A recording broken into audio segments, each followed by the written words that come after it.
शक्ति आराधना का पर्व शारदीय नवरात्रि आज से शुरू हो रही है। व्रत और अनुष्ठान के जरिए मां को प्रसन्न कर मनोकामना पूरी करने के लिए प्रार्थनाएं की जा रही हैं। नवरात्रि में मां के 9 रूपों की आज से पूजा शुरू हो रही है। पहले दिन मां के शैलपुत्री रूप की पूजा होती है। सुबह से मंदिरों में श्रद्धालुओं की भीड़ जुटने लगती है। मंदिरों में मां की आरती और विशेष पूजा अर्चना की जा रही है। इसी के साथ शहर शहर दुर्गा पंडाल भी सजने शुरू हो गए हैं।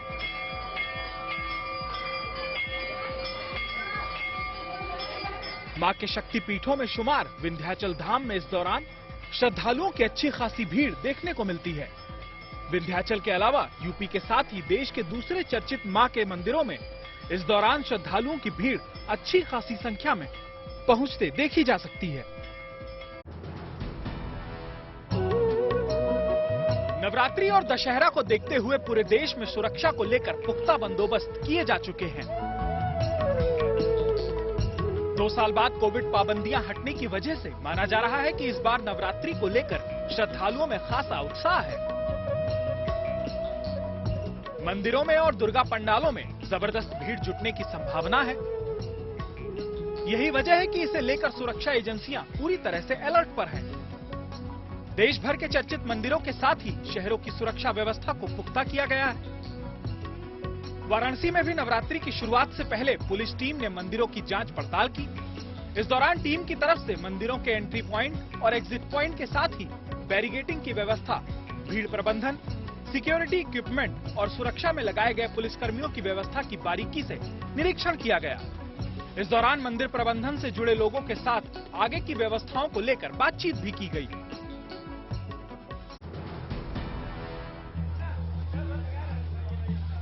शारदीय नवरात्रि को लेकर मंदिरों में एक दिन पहले ही व्यवस्थाएं दुरुस्त कर दी गई हैं। मंदिरों की साफ सफाई को लेकर विशेष पहल की गई।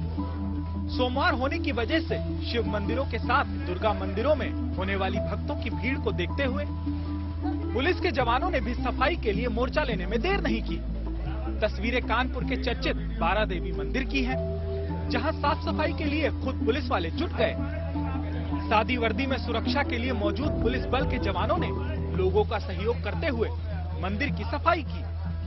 कानपुर के इस मंदिर की बहुत मान्यता है। ऐसे में यहाँ के सुरक्षा प्रबंधन का जायजा लेने एसपी अपनी टीम के साथ पहुंचे थे, जहां उन्होंने मंदिर की सफाई व्यवस्था में सहयोग देने का फैसला किया और खुद मंदिर प्रबंधन के साथ मिलकर भक्तों की सुविधा के लिए सफाई के काम में जुट गए।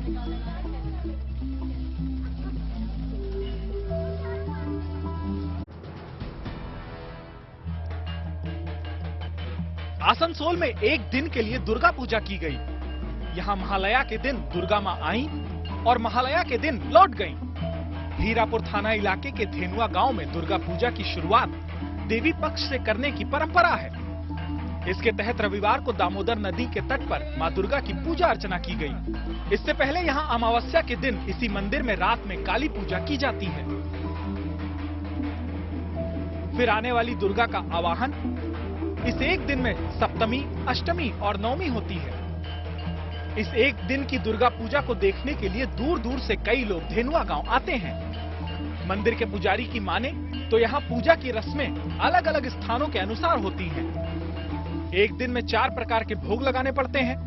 दशमी पूजा के अंत में घट विसर्जन होने के बावजूद माता की मूर्ति रख ली जाती है।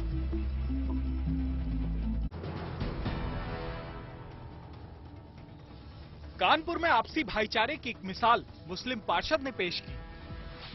परेड इलाके से पार्षद मन्नू रहमान ने नवरात्र और दशहरा के त्योहार को देखते हुए इलाके की रोड बनवाने का फैसला किया। इसके लिए उन्होंने पार्षद निधि से 10 लाख रुपए भी खर्च किए। कानपुर में परेड ग्राउंड की रामलीला मशहूर है। यहाँ दशहरे की सवारी निकाली जाती है। हालांकि इसमें अभी 2-3 दिन बचे हैं। ऐसे में पार्षद खुद युद्ध स्तर पर सड़क बनवाने में लगे हैं। शहर की परेड रामलीला का इतिहास सैकड़ों साल पुराना है।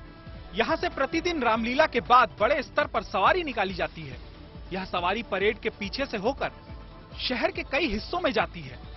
मुन्नू मुख्य विपक्षी पार्टी एसपी से ताल्लुक रखते हैं। बरसात की वजह से खराब हुई सड़क के निर्माण का फैसला कर उन्होंने दशहरा में निकलने वाली सवारी के साथ ही लोगों को बड़ी राहत दी है। सोचिए, आप अपना खेल खेलने में मग्न हो, लेकिन आपके खेल के बीच गजराज भी खेलने आ जाएं। क्या आप उन्हें खिलाना पसंद करेंगे? जवाब इतना आसान नहीं, लेकिन गुवाहाटी में कुछ ऐसा ही हुआ, नारंगी आर्मी कैंट एरिया में। जब यहां प्लेग्राउंड पर फुटबॉल खेल रहे लोगों के बीच जंगल से चलकर गजराज यानी हाथी फुटबॉल खेलने पहुंच गए। नतीजा, सब लोग एक तरफ हो गए और मैदान गजराज का हो गया। इसके बाद बॉल गजराज के कब्जे में। गजराज ने भी सोचा, लगे हाथ क्यों ना एक दो शॉट आजमा लिया जाए। लेकिन फुटबॉल पर किक मारने का जजमेंट गजराज का गलत था। किक लगाई जरूर, लेकिन बॉल बहुत दूर तक जा नहीं पाई। जाहिर है ये पहले से फुटबॉल खेल रहे लोगों के लिए राहत की बात थी, वरना गजराज की ताकत से लगने वाली किक के बाद फुटबॉल कहां जाती, इसका अंदाजा लगाना मुश्किल नहीं है।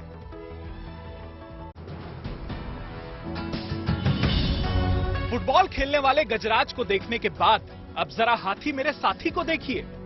तस्वीरें एमपी के शिवपुरी की हैं, जहां एक हाथी ने अपनी ताकत से एक ट्रक को दलदल से पार करा दिया। दरअसल शिवपुरी के भटौआ गांव में अमृतसर से नांदेड़ जा रहा एक जत्था रुका था। जब ये जत्था चलने लगा तो लगातार हो रही बारिश के कारण सूखी मिट्टी कीचड़ में बदल गई। इसमें एक ट्रक फंस गया, जिसे धक्का देकर निकालने की कोशिश की जा रही थी, लेकिन आदमी कम पड़ गए। इसके बाद हाथी से भी धक्का लगवाने का फैसला किया गया। ये हाथी जत्थे के साथ चल रहा था। जत्थे में शामिल लोगों के मुताबिक हाथी ने सिर्फ इकलौते ट्रक की मदद नहीं की, बल्कि दो और ट्रकों को धक्का देकर बाहर निकालने में मदद की। इस सीन को देखने के बाद आपको फिल्म हाथी मेरे साथी में राजेश खन्ना और तनुजा पर फिल्माया गया वो सीन याद आया होगा, जिसमें हाथियों का दल खराब हुई कार को धक्का देते हुए दिखाई देता है।